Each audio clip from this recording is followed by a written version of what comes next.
Hi students, कैसे हैं आप? आशा करते सब अच्छी होंगे। आज हम आर्टिकल के लेवल में, इससे पहले हमारा एक वीडियो आपके पास पहुंच चुका है जहां पे हमने 3 आर्टिकल पढ़ाए हुए हैं। हमारा क्लीन इंडिया मिशन है वहीं पर, और उसके बाद में है वुमेन्स एजुकेशन है, role of youth in modern life, आधुनिक जीवन में युवाओं का जो है रोल। ये हमारे आर्टिकल आपके पास पहुंच चुके थे 3। और आज के हमारे वीडियोज में जो है आपके पास बच जाएगा आर्टिकल प्रॉब्लम ऑफ पोल्यूशन, प्रदूषण की समस्या। ये भी इंपॉर्टेंट आर्टिकल है, जो भी मैं आपको भेजूंगा वैसे भी हमारे आर्टिकल इंपॉर्टेंट ही होंगे, एक्स्ट्रा मैंने बनाए नहीं है। और दूसरा आर्टिकल हमारे पास है द टेररिज्म इन इंडिया। मैंने बहुत सरल भाषा में सिखाया, टेररिज्म सबसे हार्ड आर्टिकल है, आप किसी भी बुक उठा को देख लीजिएगा, लेकिन हमारा आर्टिकल सबसे ईजी आर्टिकल लेवल में आने वाला है आपके पास। और तीसरा आर्टिकल हमारे पास आएगा आज के लिए आपका आएगा प्रॉब्लम ऑफ प्राइस राइजिंग। आज लगातार जो महंगाई की समस्या, पैसे बढ़ रहे हैं, तो उसके लिए आर्टिकल हमारा तीसरा आएगा। ये 3 आर्टिकल आज हम इस वीडियो के माध्यम से क्लियर करेंगे। हालांकि 3 आर्टिकल हमारे और बचेंगे जिनके लिए आपको नेक्स्ट वीडियो देखना पड़ेगा हमारा। आज के लिए जो है हम यही आर्टिकल कंप्लीट करने वाले हैं। तो स्टार्टिंग हम करते हैं। सबसे पहले किसकी बात कर रहे हैं? प्रॉब्लम ऑफ पोल्यूशन की।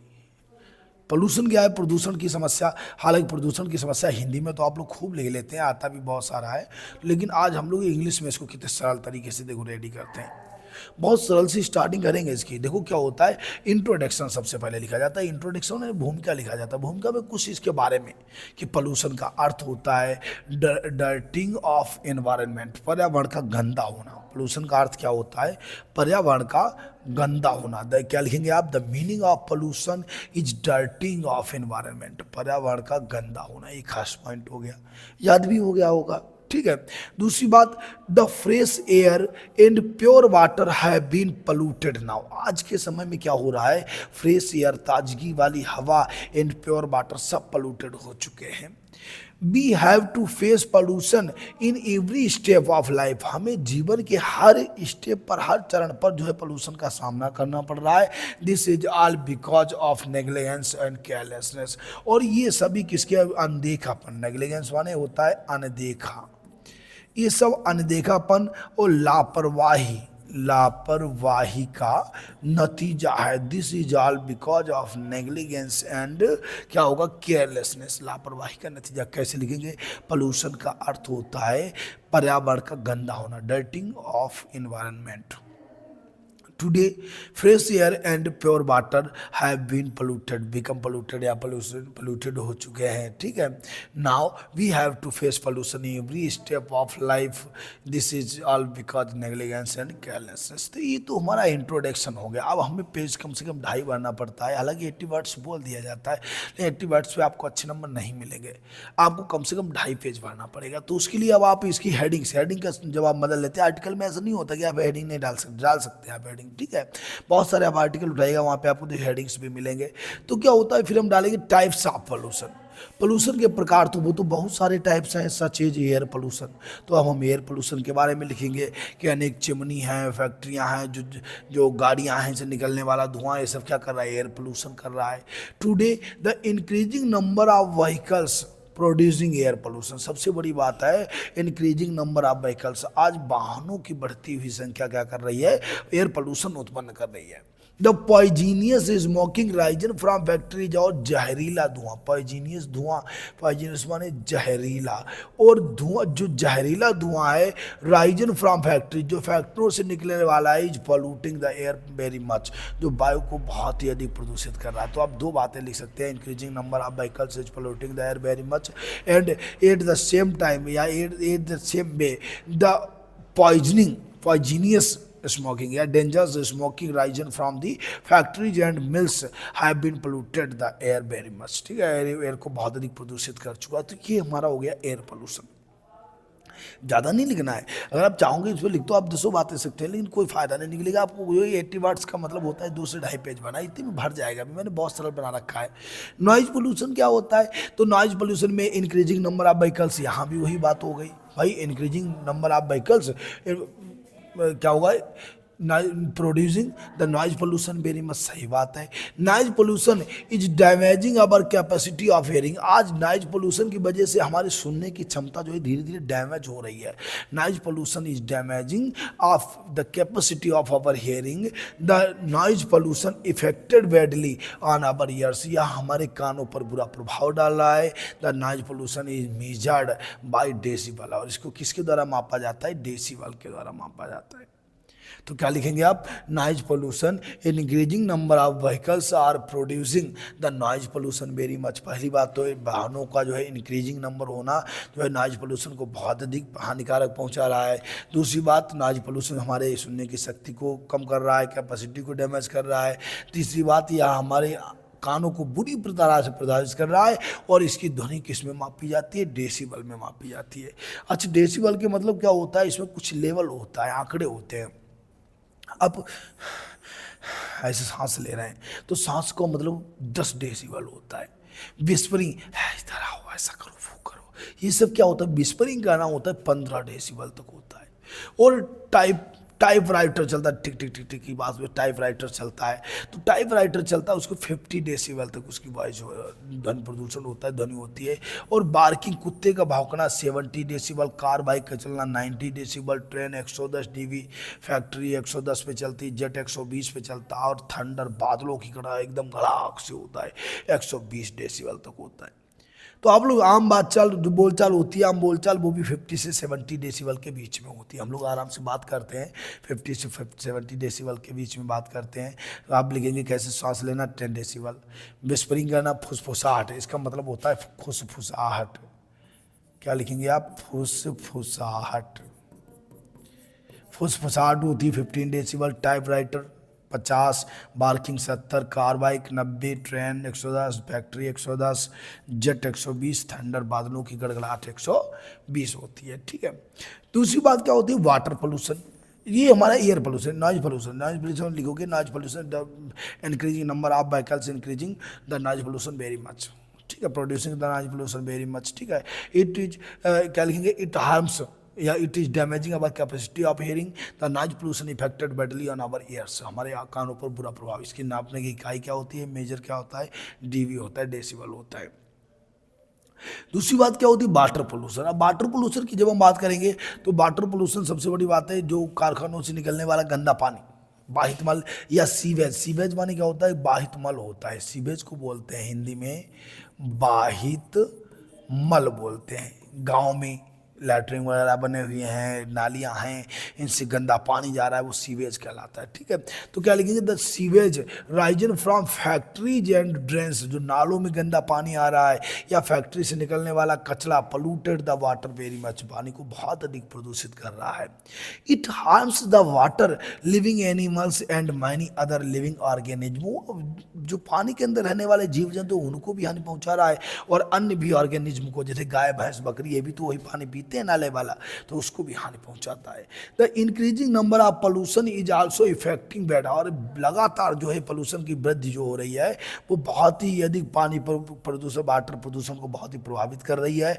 इट मेजर्ड बाय पीपीएम, इसको किस में मापते हैं? पीपीएम में। देखो, जब आप बात करें नॉइज पोल्यूशन को डीवी में मापते हैं, तो वाटर पोल्यूशन को पीपीएम में मापते हैं। एक पीपीएम, पीने का पानी जो ड्रिंकिंग वाटर होता है उसकी पीपीएम एक से एक पीपीएम से कम होता है उसके नॉइज पोल्यूशन। ठीक है, सांद्रता।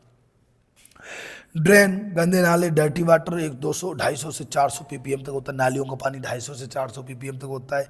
सीवेज 2100 से 2500 पीपीएम। जो फैक्ट्रियों का गंदा पानी होता है, वो कचरा जो होता है वो 2100 से 2500 पीपीएम तक होता है। ठीक है। तो ये ध्यान रखिएगा। ना जो कैसे लिखेंगे? Sewage Ryzen from factories and drains polluted the water very much, it harms the water living organism and other many other living organism. The increasing number of population is affecting a bad on water pollution. सबसे बड़ी बात है ज़्यादा अधिक मात्रा में आबादी का बढ़ना। ठीक है।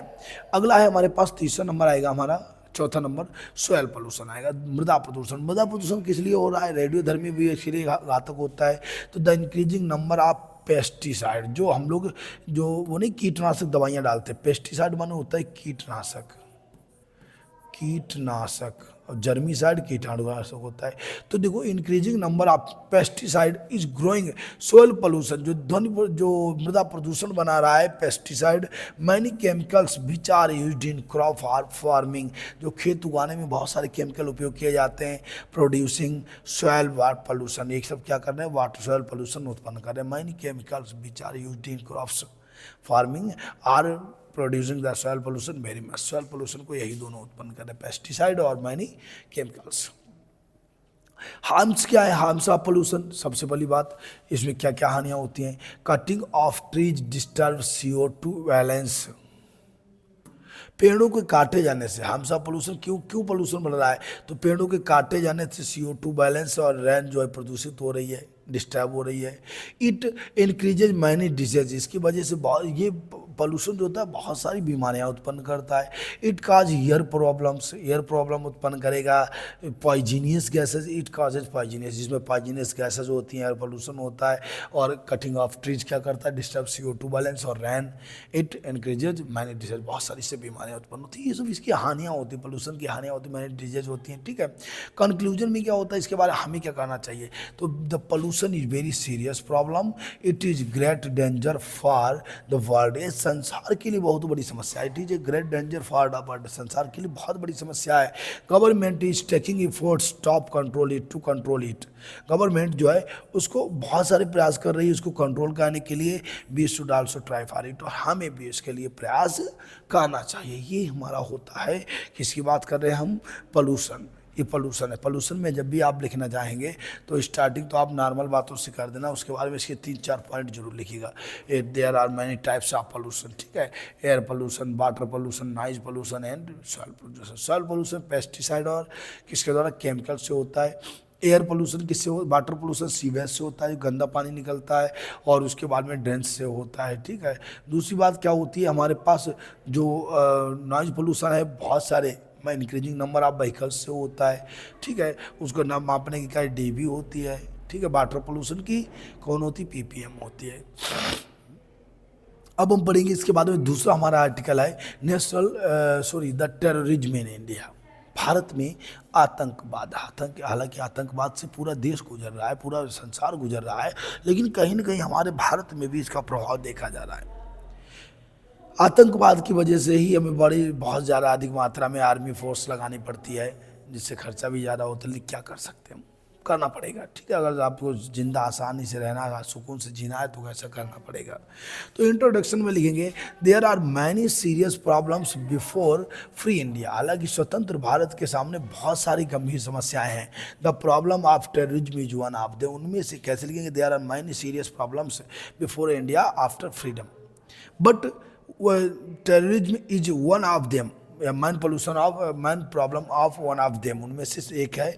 The whole world is facing this problem but it is very serious problem for India, हालांकि संपूर्ण संसार इसके लिए फेसिंग कर रहा है, लेकिन सबसे बड़ी समस्या है हमारे भारत के लिए, क्योंकि terrorism create fear and panic among the Indian, क्योंकि ये क्या कर रहा है कि भारतीयों में फियर, भय उत्पन्न कर रहा है, दर्द उत्पन्न कर रहा है। बहुत समय समय पर पता चलता है कहीं पुलवामा अटैक हो गया, कहीं वहाँ 4 जवान शहीद हो गए, वहाँ 10 जवान शहीद हो गए, तो ये सब क्या होता है, ये सब टेररिज्म है। कहीं मुंबई अटैक, ताज होटल पे अटैक हुआ था, तो ये सब क्या है, टेररिज्म है, आतंकवाद है।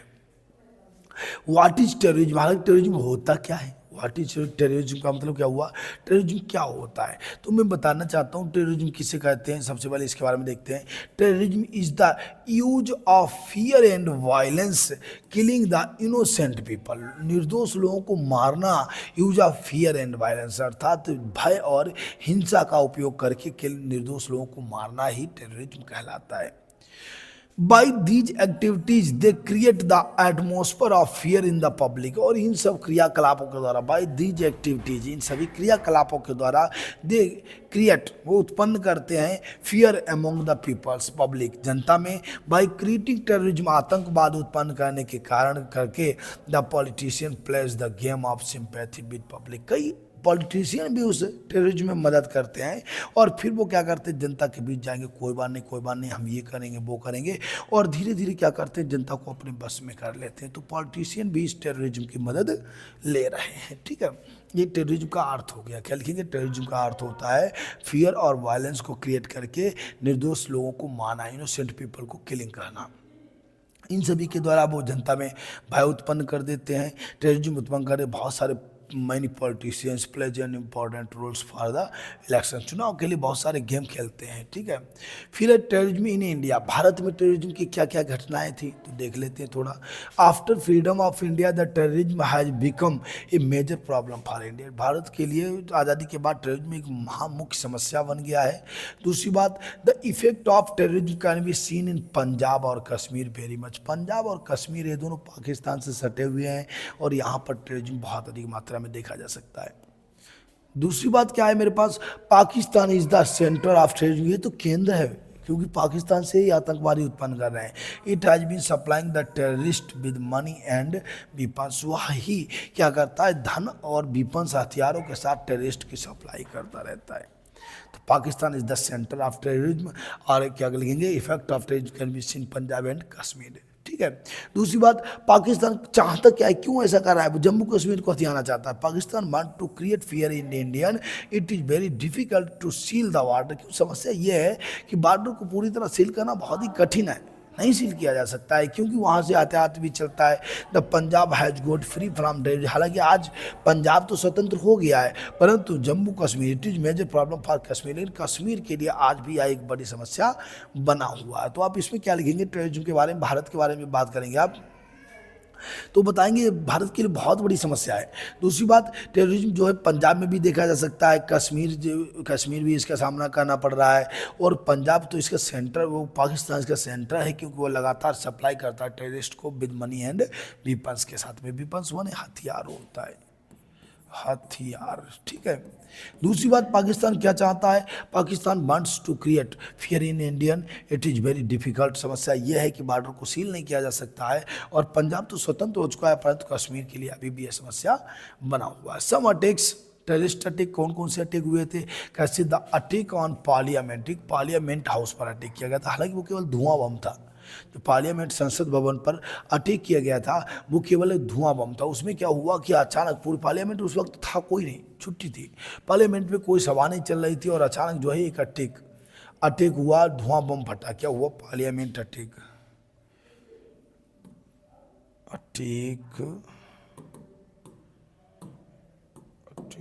Of terrorist.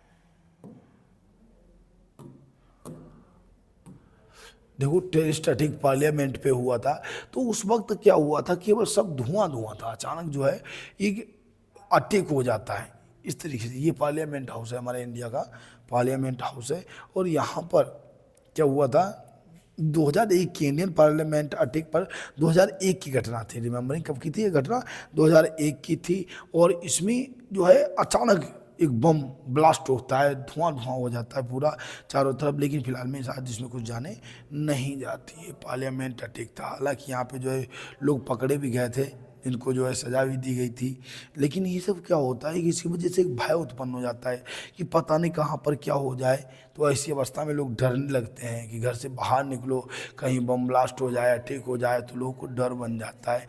तो ये सब पार्लियामेंट हाउस का अटैक था उस दौरान। कब की घटना थी, 2001 की घटना थी। तो देखिए क्या हुआ कि attack on parliament house on 13 दिसंबर 2001, 13 दिसंबर 2001 को इन मुंबई ताज होटल, 26 नवंबर 2008 और 26 नवंबर 2008 को मुंबई ताज होटल में हुआ था।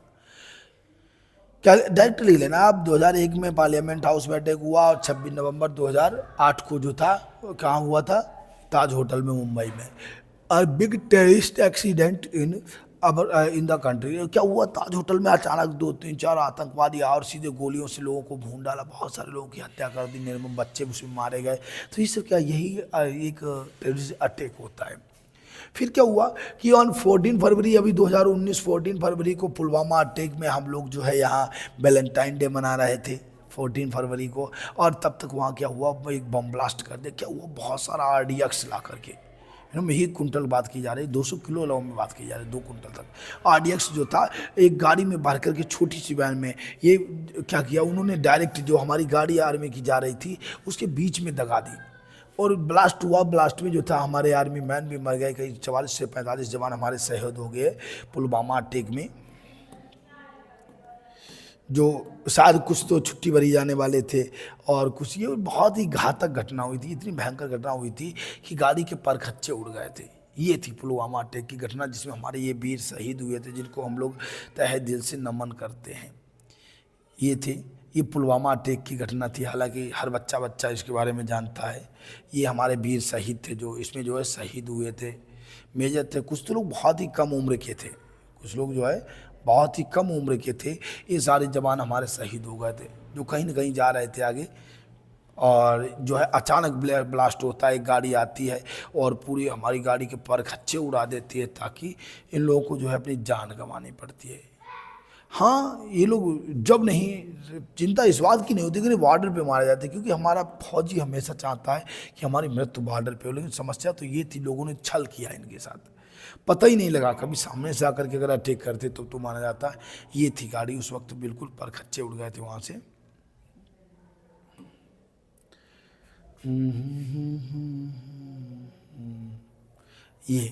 ये देख रहे होंगे आप स्क्रीन पे। तो इस तरीके से ये गाड़ी बिल्कुल फट गई थी, ये गाड़ी ब्लास्ट हो गई थी। इसी में हमारे आर्मी सोल्जर्स थे, लेकिन सब जो है एक साथ ही, कई लोग 44 से 45 लोगों को एक साथ जान गंवानी पड़ी। ये था पुलवामा अटैक, जो अभी 14 फरवरी 2019 को हुआ था। ये बिल्कुल ताज़ी घटना है, बिल्कुल पास की। लेकिन इसके बाद हमारे PM ने जो था, सर्जिकल स्ट्राइक के माध्यम से उनके बहुत सारे 344-45 उनके जवान शहीद कर दिए थे। लेकिन फिर भी पाकिस्तान अपनी हरकतों से बाज नहीं आ रहा है। तो यही प्रोसेस आगे चलती रहती है। आगे देखिए, हम बात कर रहे थे तो इन्होंने बताया कैसे कि the attack of 13 December 2001 and on Parliament House and 26 November 2008 on Mumbai Taj Hotel and big terrorist accident in our country on 14 February 2019 Pulwama attack, big terrorist attack in which our 44 soldiers sacrificed their life, जिसमें हमारे 44 जवान शहीद हो गए थे, जिन्होंने अपना जीवन जो है जीवन गंवाना पड़ा, अपनी जान गंवानी पड़ी। वो हमारे 44 जवान इसमें शहीद हुए थे। सबसे बड़ा अटैक हमारे लिए माना जा सकता है। इफोर्ट टू फाइट टेररिज्म के लड़ने के प्रयास, मैंने स्पेशल फोर्स, हालांकि इसके लिए बहुत सारे CIA SC ऐसे बहुत सारे रॉ एजेंट, ये सब क्या हुआ, मैंने स्पेशल फोर्स लगाया गया है। इससे founded to control over terrorist intelligence agencies of our country are always on high alert. हमारी इंटेलिजेंस एजेंसी जो हमेशा हाई अलर्ट पर रहती हैं, लेकिन फिर भी कहीं ना कहीं कोई घटना घटित जरूर हो जाती है। कंक्लूजन क्या है कि terrorism in India is created by Pakistan. सबसे बड़ी बात है, पाकिस्तान के द्वारा उत्पन्न किया जाता है। दूसरी बात, the young people should be careful from selfish and great of terrorist. हालांकि नवयुवकों को चाहिए, the young people should aware of, ठीक है, selfish and great of the terrorist. आतंकवादियों के लालच से बचना चाहिए। लेकिन करते कहीं ना कहीं अटैक जब होता है तो पता चलता है हमारे देश के ही कुछ लोग उसमें शामिल थे। पैसे का लालच मिलता है, लालच में लोग जो है गलत कदम उठा जाते हैं, बहुत सारे नुकसान करा देते हैं। तो ये सब नहीं करना चाहिए। We should create the patriotism in heart of Indian. हमें भारतीयों के हृदय में जो राष्ट्रभक्ति जगानी चाहिए, राष्ट्रभक्ति की जो है उन लोगों को शपथ दिलानी चाहिए, ताकि ऐसी कोई भी घटना ना हो सके भविष्य में। नेक्स्ट है हमारे पास अगला क्वेश्चन, हम बात अगला लास्ट हमारे पास एक और है, प्रॉब्लम ऑफ प्राइस राइजिंग। आज बढ़ती हुई पैसे की समस्या, बहुत सारा जो है कॉस्ट बढ़ रहा है, महंगाई की समस्या बढ़ रही है। तो उसके बारे में हमारा अगला नेक्स्ट जो है आर्टिकल है, इसको पहले देख लेते हैं। बाद बाकी 3 आर्टिकल हमारे और बचेंगे, उसमें ही ऑनलाइन एजुकेशन भी शामिल है, जिनको हम अगले वीडियो में कंप्लीट करेंगे। आज के लिए हमारा इतना ही रहेगा, एक देख लीजिएगा बस। तो देखो, nowadays the problem of growing prices is very serious problem. ये क्या है, बहुत ही सीरियस प्रॉब्लम बन चुकी है for the whole world, but it is very harmful for our country because about 30 crore people are living below the poverty line. कैसे लिखेंगे, the growing price या price rising is a very serious problem for the whole world, but is a major problem for our country because there are 30 crore peoples living under above the क्या होगा poverty lines, क्या होगा below the poverty line, जो गरीबी रेखा से नीचे, poverty line माने होता है गरीबी रेखा, गरीबी रेखा से लगभग में 30 करोड़ लोग गरीबी रेखा से नीचे जीवन यापन कर रहे हैं, बिलो। ठीक है, काजेज क्या होता है, इसे क्यों उत्पन्न होती है, सबसे बड़ी बात दलाल होते हैं इसके लिए। There are many causes of this problem, बहुत सारे कारण होते हैं काजेज में, क्या होता है कारण होता है the increasing number of population, सबसे बड़ी बात है increasing number of population is the main reason of the growing prices. ठीक है, the demand is more than supply, आज क्या है सप्लाई से ज़्यादा डिमांड है, जितना हमारा मिल चीनी बना नहीं पा रहा है उससे ज़्यादा हमारा क्षेत्र चीनी खा रहा है, तो डिमांड से इज मोर देन सप्लाई, आज क्या है इसका मेन रीजन है डिमांड ज़्यादा है सप्लाई कम है, so the prices grow up, और इसीलिए कीमत बढ़ जाती है, मेन रीजन है। ठीक है, दूसरी बात क्या हो सकती है, द ब्लैक मार्केटर्स, इनको ब्लैक मार्केटियर जो होते हैं इनको दलाल बोला जाता है, क्या होता है दलाल, black marketeer and the holders, और जो विक्रेता होते हैं are the second reason of the growing prices, ये सब क्या है इसके दूसरे सेकेंड रीजन है। They sell their things on small amount and sold it on high price, वो क्या करते पहले वस्तुओं को जो है बहुत ही छोटी कीमत पर खरीदते हैं और उनको हाई कॉस्ट पर बेचते हैं। They are greedy and selfish people, they take advantage people suffer, भी बिल्कुल लोगों के जो है कष्ट का बिल्कुल ध्यान नहीं करते हैं। They desire of earning more and more money come what may they do not care, वो they always desire of earning whole and whole money, वो बहुत ही मोर एंड मोर मनी के लिए रहते हैं कि तो ज़्यादा धन कमाया जाए, and the money come what way they do not care, और किस तरीके से धन कमाया जाए उन्हें इससे कोई परवाह नहीं होती। तो इसमें सबसे पहले रीजन क्या होगा, ग्रोइंग ऑफ पॉपुलेशन होगा। दूसरा रीजन क्या होगा, उसमें कारण क्या था कि demand is more than supply. दूसरे ब्लैक मार्केटियर और होल्डर्स जो है आर द सेकेंड रीजन, क्योंकि वस्तुओं को कम कीमत पर खरीदते हैं लो प्राइस पर और बेचते हैं कॉस्टली हाई प्राइस पर बेचते हैं। वे लालची होते हैं और स्वार्थी होते हैं, वे केवल लाभ कमाना चाहते हैं, वो किसी भी प्रकार से प्राप्त हो उन्हें उससे कोई मतलब नहीं होता है। हु सफर्स मोस्ट, हालांकि इसमें पीड़ित कौन हो रहा है, एक कॉमन व्यक्ति पीड़ित हो रहा है, पैसे वाले के पास तो बहुत पैसा वो एडजस्ट कर लेता है, गरीब आदमी पीड़ित हो रहा है। The black money is the root of causing this problem, सबसे बड़ी बात है काला धन, हमारे मोदी जी ने बहुत सारा धन वापस किया काला धन। ठीक है, तो ब्लैक मनी जो है इसका is the root of causing this problem, लेकिन फिर भी कोई नहीं कर सकता है, उन्होंने भी पूर्ण रूप से नहीं कर पाया। एवरी कंज्यूमर्स, उपभोक्ता, कंज्यूमर माने क्या होता है उपभोक्ता, प्रत्येक भोक्ता सफर्ड, इससे पीड़ित हो रहा है। But the poor with low income suffered much, लेकिन वो गरीब लोग जिनकी बहुत कम इनकम है बहुत अधिक प्रभावित होते हैं। The poor is not able to bear it, वो इसे बर्दाश्त नहीं कर सकते। So he spend a miserable and hard life, the riches are capable to bear it, हालांकि रिचेज लोग इसको कैपेबल होते बियर करने के लिए, but poor does not able to bear it. ठीक है, so they spend a miserable, miserable में कष्टदायक, कष्टदायक और कठिन जीवन जीते हैं। ठीक है, कंक्लूजन क्या है, the government should effort to control it, उसे गवर्नमेंट को प्रयास करना चाहिए। It is not, if it is not control, ऐसा नहीं हुआ the future will become more miserable, तो हमारा भविष्य बहुत ही दर्दनाक बन जाएगा। We should also try to control over the corruption and growing prices, और हमें भी कंट्रोल ओवर करना चाहिए करप्शन पर, और पैसे की वृद्धि बढ़ रही जो है पैसे की दर पर इनको सभी को कंट्रोल करना चाहिए। ये हमारा था आर्टिकल नंबर 3।